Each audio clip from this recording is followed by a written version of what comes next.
Mamaril from BSN 1B, and today I'm going to perform lag rolling. For the assessment, assess the client's physical abilities. Assess the client's ability to understand instructions. Assess the client's degree of comfort or discomfort when moving. If needed, administer analgesics or perform pain relief measures. Assess the client's weight. Assess your own strength and ability to move the client. Determine assistive devices that will be required. Determine encumbrances to movements such as IV or heavy cast on one leg. Determine medications the client is receiving, as certain medications may hamper the movement or alertness of the client. Determine assistance required from other healthcare personnel. For the planning, assemble equipments and supplies, assistive devices such as turn sheet and pillow as our support.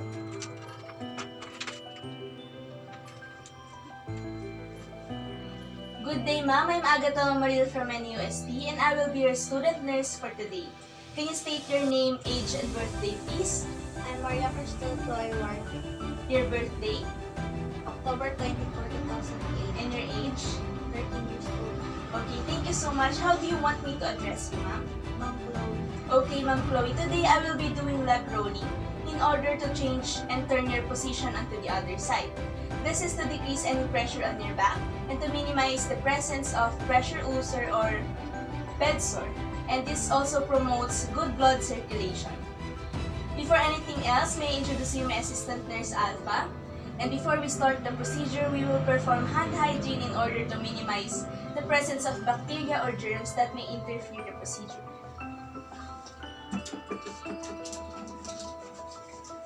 Before we start, ma'am, may I ask, do you feel any pain? No.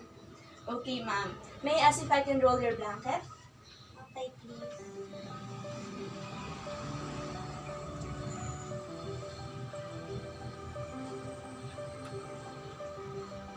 Let me set aside your pillow first.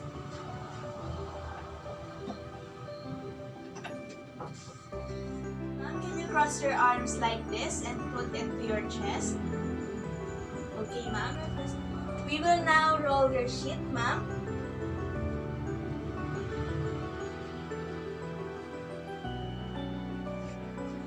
Okay, ma'am. We will now change your position onto the other side at the count of 3.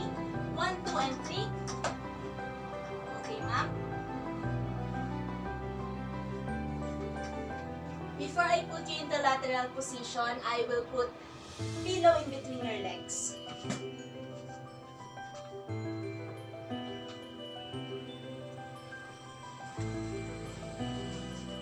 Okay, ma'am. We will now put you in the lateral position at the count of 3. 1, 2, and 3. Nurse Alpha, can you please hold? I will now put pillow to support your back.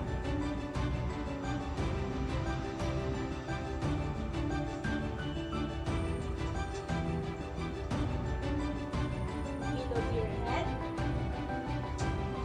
Pillow for your arms. Do you feel comfortable now, ma'am? Okay, ma'am. If you need anything else, please don't hesitate to call for a nurse to help you. Have a good day, ma'am. For the evaluation and documentation, document all relevant information. Record the time in change of position move from and position move to. Record any signs of pressure areas. Record the use of supportive devices. Record the ability of the client to assist in moving and turning. Record the response of the client into moving and turning. Seeing eyes of mine, you see, there are no trees inside of me. In this desert, I can look